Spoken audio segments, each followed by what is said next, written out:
Heureux de nous retrouver encore une fois de plus sur notre chaîne, sur votre chaîne. Nos très chers téléspectateurs, vous qui nous suivez de partout, que ce soit en Afrique, à l'étranger, au Congo, dans tous les pays du monde, et là où Dieu a voulu que vous puissiez nous suivre ce matin, nous vous saluons au nom de Jésus. Nous vous disons que nous sommes contents que vous soyez fidèles à cette tranche Maombi, une tranche qui nous permet de partager autour de la parole de Dieu, surtout une tranche qui nous permet de rester concentrés, de comprendre ce que Dieu veut pour notre bien-être et pour son bien-être. En ce moment précis, bien-aimés, depuis un temps, nous avons entamé une série sur l'enseignement des 10 questions que chaque enfant de Dieu devrait se poser avant de commencer la prière. 10 questions que chaque chrétien devrait se poser avant de commencer la prière. 10 questions que tout chrétien, pour une prière de qualité, une prière réussite, devrait se poser pour commencer la prière. Je vous invite, pour ceux qui n'ont pas eu la chance de suivre cet enseignement, à aller sur notre chaîne YouTube Claude David TV ou à rester branché sur notre chaîne Claude David TV pour suivre ces enseignements en rediffusion et les suivre à tout moment quand vous voulez sur notre chaîne YouTube. Ça vous permet de grandir. Mais ne suivez pas simplement, abonnez-vous aussi massivement, partagez, c'est aussi votre façon de contribuer à ce que l'évangile de Dieu puisse aller plus loin. Nous avons, au cours de notre dernier numéro, abordé une question qui a été « Ton sujet de prière est-il insignifiant vis-à-vis de Dieu ?» Et on a vu que n'importe quel besoin de prière que nous puissions avoir, n'importe quel sujet de prière que nous pouvons avoir, ce sujet-là, il est insignifiant vis-à-vis de Dieu, parce que dans la Bible, il est écrit « S'il n'a point épargné son propre fils, comment ne nous donnera-t-il pas toutes choses avec lui ?» Alors, bien-aimé, je peux te rassurer que le Dieu de la Bible est fidèle, le Dieu de la Bible ne ment pas, le Dieu de la Bible est présent et il te fera du bien. Aujourd'hui, nous voulons aborder la 5e question. Et en parallèle, à chaque niveau de question, nous allons apporter une sorte de prière qui est associée à cette question. Parce que dans la Bible, il est écrit « Faites toutes sortes de prières ». Faites vos prières. Vos prières. Toutes sortes de prières, au pluriel. Cela veut dire qu'il y en a beaucoup. Et même les sortes de prières que nous allons aborder en ces lieux, ça ne sera pas une liste exhaustive, mais ça sera juste un moyen par lequel nous adressons à Dieu nos prières et nous lui restons fidèles en lui disant ce que notre âme a besoin à l'instant dans la prière et dans la parole de Dieu. La question que nous voulons aborder aujourd'hui, soit la 5e question, après la 4e qui était « Ton sujet de prière est-il insignifiant vis-à-vis de Dieu ?» Et la 5e question que chaque enfant de Dieu devrait se poser dans la prière, les sujets de prière concernent-ils le bien-être de mon âme? Les sujets que je vais aborder dans cette prière concernent-ils le bien-être de mon âme? Bien-aimés dans le Seigneur, vous devez savoir que l'âme, comme le corps, a besoin d'être entretenu, a besoin d'être nourri, a besoin d'être solide. Si tu fais longtemps, tu ne manges pas, tu ne nourris pas ton corps, tu vas obtenir la malnutrition. Si tu fais longtemps, tu n'entretiens pas ton âme, tu vas aussi obtenir des problèmes. Parce que ton âme a besoin d'être entretenue, ton âme a besoin d'être nourrie, ton âme a besoin de grandir. C'est ainsi que dans tout ce que nous allons faire, dans tout ce que nous allons aborder, bien-aimés dans les Seigneurs, n'oubliez pas la place de l'âme. L'âme a besoin d'être nourrie, l'âme a besoin d'être entretenu.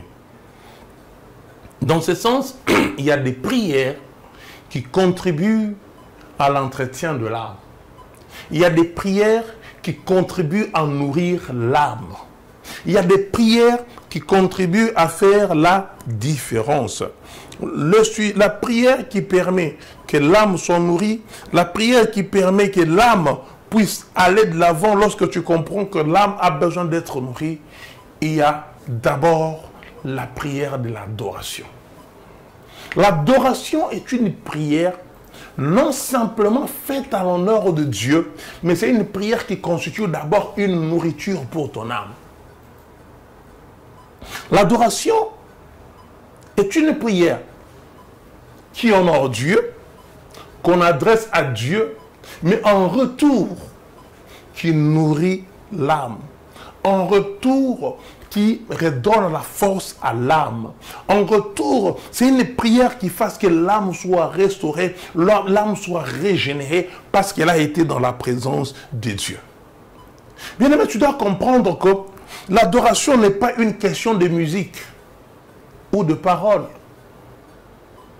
L'adoration, ce n'est pas simplement de musique douce. Non, ça peut l'être. Je n'entre pas dans ce n'est pas mon problème.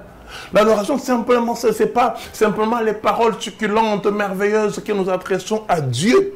Mais l'adoration, c'est d'abord une posture de soumission vis-à-vis de Dieu. C'est d'abord une posture de prosternation vis-à-vis de Dieu. C'est une posture d'un être inférieur qui reconnaît sa faiblesse vis-à-vis d'un être supérieur. C'est une posture de quelqu'un qui s'efface pour laisser la place à Dieu d'apparaître. L'adoration d'abord, c'est une attitude de l'intérieur. Elle est déclenchée par l'intérieur. Il y a des mots, il y a des paroles que seul Dieu peut entendre. Regardez cet homme. Daniel. La Bible dit, avant que tu n'aies à cœur de prier, Dieu avait fait quoi? T'avait exaucé. Attends, il était où Dieu? Il a entendu quoi? Il a vu quoi? L'intérieur a déclenché une prière qui a été vite entendue par Dieu plus que les paroles. L'adoration, c'est d'abord cette attitude qui vient de l'intérieur d'une personne. L'adoration, c'est le moment où Dieu s'assoit, il écoute, il bouffe, il savoure. Et cette nourriture, c'est nous qui la cuisinons. C'est l'âme qui travaille. C'est l'âme qui est là à la manette. C'est l'âme qui parle. C'est l'âme qui est en présence de son Créateur. L'adoration, c'est d'abord une posture d'un être inférieur qui se prosterne devant Dieu, qui reconnaît que Père, je ne suis rien. Tu es tout à la fois. Tu as tout et en toi j'ai tout. Vous savez, bien aimé dans le Seigneur, le terme adorer qui est traduit dans la Bible, si on les prend en hébreu, tout comme en grec, ça signifie une seule chose. En hébreu, on commence d'abord, le terme qui est traduit dans la Bible en grec, il veut simplement dire proskuneo, ce qui veut dire c'est prosterner. Vous comprenez? Donc quand tu dis j'adore Dieu, c'est-à-dire je me prosterne devant Dieu. C'est-à-dire que je ne suis même pas en mesure de le regarder. J'incline ma tête, je courbe ma tête, je reconnais qu'il est Dieu. Mais cette posture n'est pas simplement une posture physique. Sinon, on irait tous à l'église, dans nos maisons, on se mettra à genoux,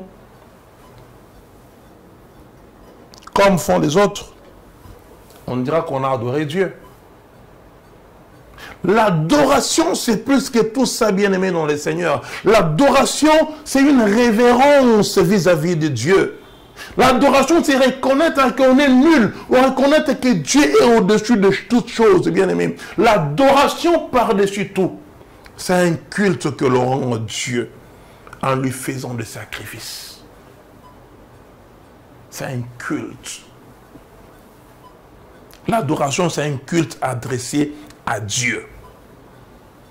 Dans l'ancien temps, il s'agissait d'offrir des sacrifices d'animaux, d'offrir des bœufs, d'offrir de l'argent, farine, c'était ce sacrifice qu'on faisait à Dieu. Mais dans le Nouveau Testament, la vraie adoration, c'est s'offrir soi-même à Dieu. C'est devenir soi-même un culte agréable à Dieu. C'est laisser son âme vide vis-à-vis de Dieu, où Dieu comble le vide qui est créé à l'intérieur de l'homme. C'est libérer, c'est détacher de tout ce qui peut nous amener loin de Dieu. Laisser Dieu occuper sa place de grand dans son cœur. L'adoration, c'est l'unique moment où on ne regarde pas nos besoins. C'est l'unique moment où on oublie tout ce que nous avons. C'est l'unique moment où on le fait pour le bien-être de notre âme. Bien-aimé, tout ce qu'on demande, nous le demandons pour le bien-être du corps.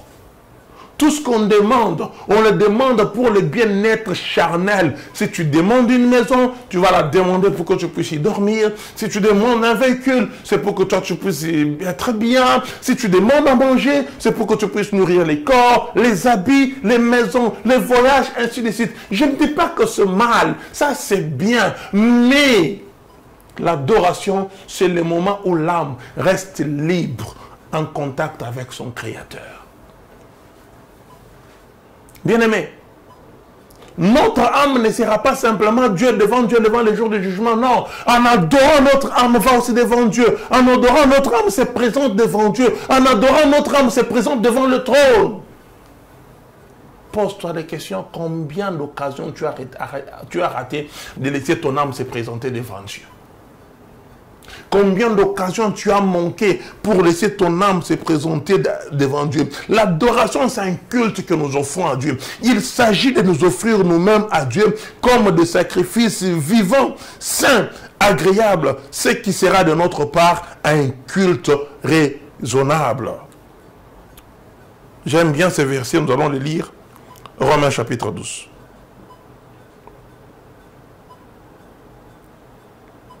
Romains 12. Romains 12, les premiers versets. Frères et sœurs, chrétiens, j'aime bien cette version de la Bible. On ne s'adresse pas aux païens. On ne s'adresse pas à ceux qui ne connaissent pas Dieu. Si tu n'as jamais donné ta vie à Dieu, mon frère, ma sœur, toi qui m'écoutes, c'est l'occasion de le faire. Tu n'as pas besoin d'une longue prière. Tu as juste besoin de dire, Jésus, je t'invite dans mon cœur. Viens combler ce vide qui est tourmenté par les mondes. Viens prendre la forme de ce vide qui est créé dans mon âme et dans mon être intérieur. Je veux que tu deviennes mon maître et que tu conduises mes pas. T'appartenir est un privilège et un bonheur que l'humanité ne peut pas nous donner. La Bible dit, frères et sœurs chrétiens, frères et sœurs chrétiens, pas des faux chrétiens, pas des hypocrites, frères et sœurs chrétiens. Dieu est plein de bonté pour nous. Dieu est plein de bonté pour nous. Alors je vous demande ceci, offrez-lui votre personne. My God. Offrez-lui quoi? Votre personne. Ce n'est pas simplement de l'argent que Dieu veut. Ce n'est pas simplement toutes ces choses que Dieu veut. En offrant notre personne à Dieu, nous rendons un culte d'adoration à Dieu. Nous rendons un culte d'adoration à Dieu. Regardez l'exemple de Jésus. La Bible dit que lui qui était semblable à Dieu n'a pas considéré comme une proie arrachée pour être égal à Dieu. Il s'est abaissé, il s'est humilié, il s'est offert lui-même en descendant jusqu'à la mort. C'est pourquoi Dieu l'a souverainement élevé. L'adoration, c'est quelque chose que nous faisons pour le bien de notre âme. L'adoration, c'est quelque chose que nous construisons pour que notre âme puisse aller devant Dieu. Il dit, offrez-lui. Offrez à Dieu. Je vous demande ceci. Offrez à Dieu votre personne et votre vie. Votre âme. Offrez-la à Dieu. Votre vie, mettez-la sur la table. Dites à Dieu, Seigneur, tu es le maître de cette vie. Il y a des choses que tu ne peux faire que pour le bien de ton âme. C'est adorer Dieu. Lorsque les mots te manquent, tu dis à Dieu simplement que ce silence devienne un culte adorable pour toi. Que ce silence devienne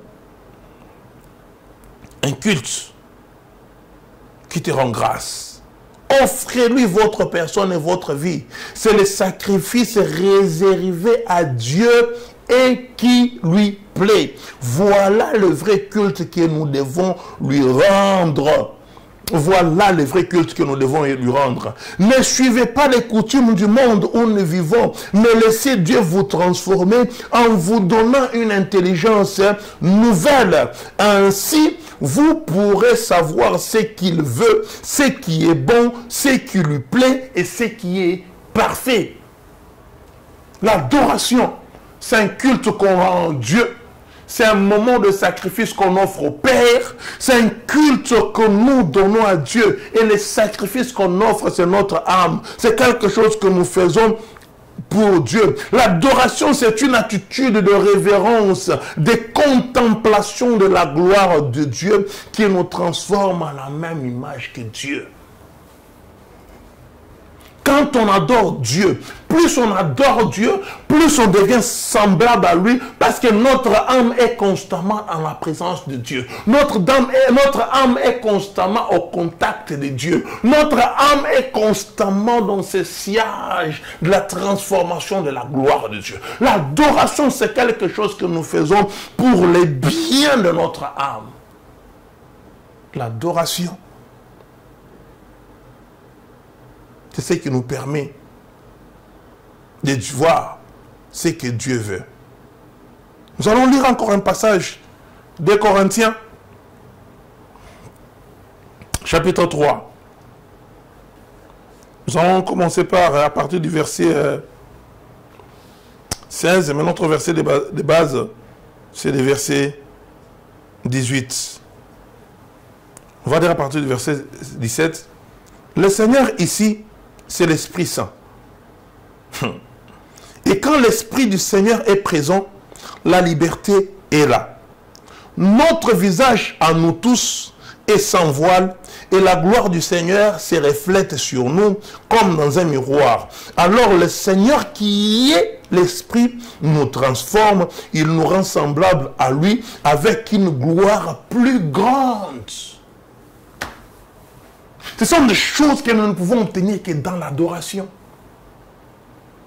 Ce sont des choses que nous ne pouvons obtenir que dans l'adoration. C'est pour cela qu'il est écrit que Dieu cherche les adorateurs qui adorent le Père en vérité et en l'esprit. Parce que quand on adore Dieu, on se rapproche de son trône et notre visage à nous devient sans voile. Notre visage à nous laisse la place et la gloire de Dieu au contact duquel on part. Cette gloire se reflète sur nous. Cette gloire revient sur nous. Alors le Seigneur, qui est l'Esprit, nous transforme. Il nous rend semblables à lui avec une gloire plus grande encore. Tu n'as pas besoin d'être parfait pour aller dans la présence de Dieu. Viens tel que tu es. Oublie tes péchés. Adore Dieu. Mais tu vas me dire, oui, l'adoration c'est pour ceci. Non, je ne t'encourage pas à continuer dans la sale vie. Oui, la vie de péché, je n'encourage pas. Mais même quand tu es pécheur, ta bouche doit adorer Dieu. Parce que la Bible dit, tout genou fléchit et toute langue confesse qu'il est Dieu. Toute langue. En venant dans la présence de Dieu, en adorant Dieu, Dieu nous transforme. Il transforme notre intelligence. Il transforme même notre physique. Il y a des choses que nous ne pouvons obtenir que dans l'adoration. L'adoration, c'est ce qui est bien pour la croissance de notre âme. L'adoration, c'est quelque chose que nous faisons d'abord pour nous. Que nous faisons, pas pour Dieu. Nous pensons que nous le faisons pour Dieu, oui. Mais l'adoration nous enrichit. L'adoration nous transforme. L'adoration, c'est un culte qu'on rend à Dieu. L'âme est esprit. Elle peut parler à l'esprit. Elle peut adorer Dieu en esprit.